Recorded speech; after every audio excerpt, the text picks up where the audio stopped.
Yo, what's good everyone? Today I'm going to be breaking down some of my favorite tournament or GPP plays for this Week 10 NFL DraftKings main slate. Let's dive right into it. And like we always do here in this video, I'm going to give you a high-level overview of my cheat sheet, breaking down a couple of game stacks that I like targeting in tournaments this week, as well as some of my favorite individual plays and stacks. But before we dive into that, everyone, if you could like this video and subscribe to the channel, I would greatly appreciate that. It's completely free to do, and every like, comment, and sub that you guys leave here truly does help me out. With that being said, let's dive into the cheat sheet here. We're going to kick it off with a couple of game stacks that I like targeting this week. Now, ironically, in my first look video earlier this week, I always finish that video with a first look cash lineup and a first look tournament lineup, and I did both those lineups building around Jackson Dart.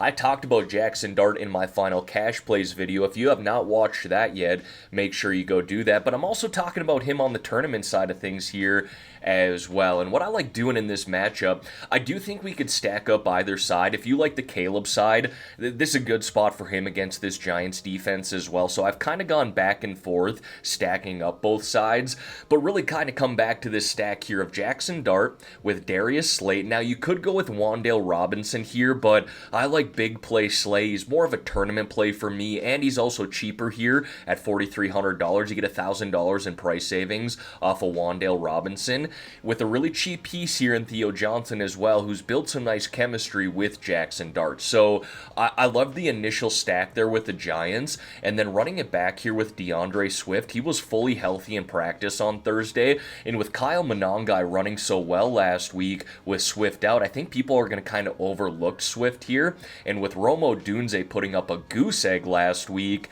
a lot of people are going to fade him as well. So I love the shootout potential in this game. Like I said, I think we could stack up either side, but this is my preferred route here. Now, the other game that I want to talk about here is this game between the Rams and 49ers, but I'm going to name drop two other game stacks that almost made my cheat sheet here. The first is going to be that game between the Buccaneers and New England Patriots. You can see I got Drake May here, so I'll talk about that a little bit more once we get down to the individual plays. But another one is that game between Baltimore and Minnesota. Playing indoors, I do believe there's some shootout potential there, but ultimately I did land on this game between the 49ers and Los Angeles Rams, and I like stacking up Matthew Stafford here with Puka Nacua and or Devontae Adams. I went with the number one wide receiver, but that's an easy swap to Adams if you want to save a little money there and likely get a little more contrarian too, as well as Tyler Higbee. Now this guy has 4+ targets, I believe, in 4 or 5 straight games,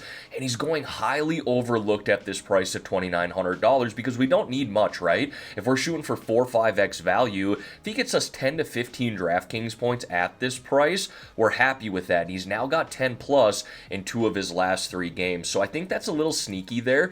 And then running it back here with Christian McCaffrey, we know the floor and ceiling that he offers, as well as George Kittle here at $4,500. He's someone who offers that 30 plus DraftKings points ceiling. No, it's obviously not going to happen super frequently, but he has that potential, and he's very affordable there at $4,500. Now folks, before we dive into some of these individual plays and stacks here, if you could like this video and subscribe to the channel, again, I would greatly appreciate that. Every like, comment, and sub that you guys leave truly does help me out here with the YouTube algorithm. Alright, now diving into some of these individual plays and stacks here, kind of name dropped it already, but I love this game between the Buccaneers and New England Patriots as well. I almost put it as a game stack.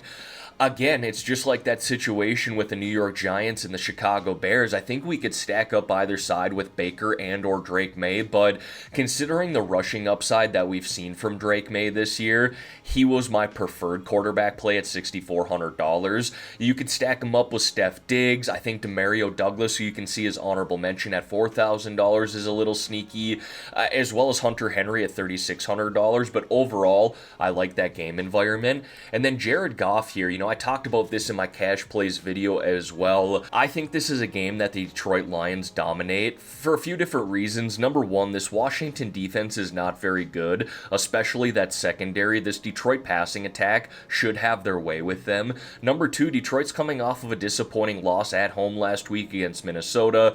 They're going to be looking to rebound. And number three, most importantly, this Washington team knocked Detroit out of the playoffs just last year. So this is some revenge here for this Detroit Detroit team, and they're a team that usually doesn't take their foot off the gas even when they're playing with a lead. Being that this is a team they're playing against who knocked them out of the playoffs last year, I don't think they're going to show any mercy in this matchup. Now, two running backs that I like on the tournament side of things this week are Devon Achane and Derrick Henry. I don't want to say Devon Achane's going overlooked because that's not the case, but he's certainly not going to be the most popular running back on this slate this week.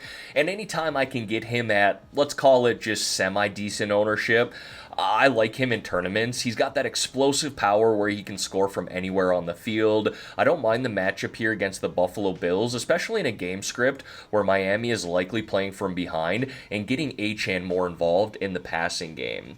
And then Derrick Henry here, if you kind of go just look at the underlying statistics, this guy has left a lot of touchdowns on the table this year.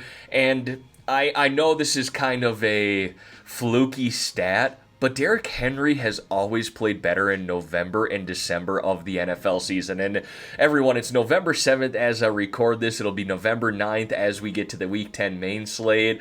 So maybe we lean into that a little bit more here that it is November. But ultimately, I don't mind the matchup here against Minnesota. And again, really just kind of looking at some of the underlying statistics. This guy's left a lot of touchdowns on the table at $6,800. He's a guy who can hit 4-5x value at this price.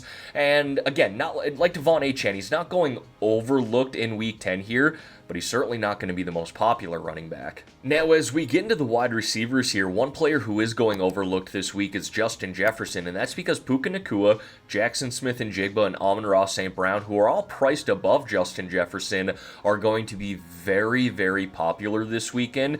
Being that those three are getting a lot of ownership projections, Justin Jefferson is kind of flying under the radar, and I get it, right? J.J. McCarthy starting at the quarterback position, hasn't passed for that many passing yards in any one of his starts, but is this a game environment where Minnesota is likely trailing? I look at it and say yes, and they're playing indoors at home, so I don't mind that at all, but overall, Justin Jefferson, probably the best wide receiver in the NFL. I'm a little biased as a Minnesota fan, but top 2, top 3 for sure, and anytime I can get him at lower ownership, I think he's a great tournament play. Same thing here with Emeka Egbuka. Again, he's not going to be super under-owned, but he's floating around that 10% projected ownership as I record this right now. That's significantly less than the guys that I just talked about with Puka Nacua, Jackson Smith-Njigba, and Amon-Ra St. Brown. And as I talked about with Drake May, I think there's some shootout potential in that game between the Patriots and Bucks. Next, we got Deebo Samuel here at $5,600. Really like this price and don't have any concern with Marcus Mariota starting under center.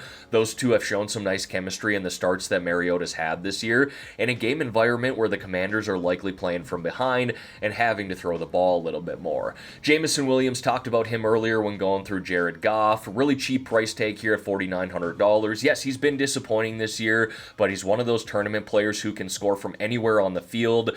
Might only need 3 or 4 catches to hit 4 or 5x value at that price. And then talked about Demario Douglas as well at $4,000. Sure, I think Steph Diggs is a fine play as well as Hunter Henry, but being that Boutte is likely going to be out for the Patriots this week, I think Douglas slides in nice to this offense, and he's a nice price tag there at $4,000 as well. And then I got 3 tight ends that I like on the tournament side of things here this week. Sam Laporta, Dalton Kincaid, Cade Otton, all kind of floating in a similar price range. All kind of have similar roles right now as well. But being that Trey McBride, who's priced at $6,000, is going to be pretty popular this week. And George Kittle is likely going to be the most popular tight end at $4,500. I kind of like how these guys are floating under the radar at a similar price with really the same type of upside. And then wrapping it up here with the defenses, this is looking to be a spend down week for me at the defensive position. I like the 2K range here as well as the low 3K range. Kind of doing an opposites things here with the Texans. For starters, this Texans defense has some playmakers on the back end. Truly some stud defensive ends, some really good cornerbacks in that secondary. But being that Davis Mills is starting at the quarterback position, everyone's kind of overlooking the Houston Texans this week. I don't want to get to their offense, don't get me wrong. You can see I got the Jaguars listed here as well, but the Texans are kind of flying under the radar, and I don't know if they should be, considering the talent that defense has. The Browns here taking on the New York Jets, really good situation for them, and they have some playmakers on their back end as well. Jaguars just kind of talked about this situation. Davis Mills is going to be starting at the quarterback for the Texans, so a good spot for them. And then Minnesota Minnesota here is really kind of a punt play against the Baltimore Ravens. I like this because Minnesota is playing at home and they're very cheap at $2,300. But that's really the only reason, because this Baltimore team is starting to get healthy, not only on the offensive side, but defensive side as well. So, like I said, it's a punt play, cheap play here at $2,300 at home for Minnesota. It's a great game environment for them, but just know you're punting with that option there. All right, everyone, that is going to wrap up this video here for today. As always, thank y'all for taking the time out of your day to watch the content here on this channel. If you could like this video and subscribe to the channel, I would greatly appreciate that. Let's have ourselves a great weekend here, folks, and let's win some money on this Week 10 NFL main slate.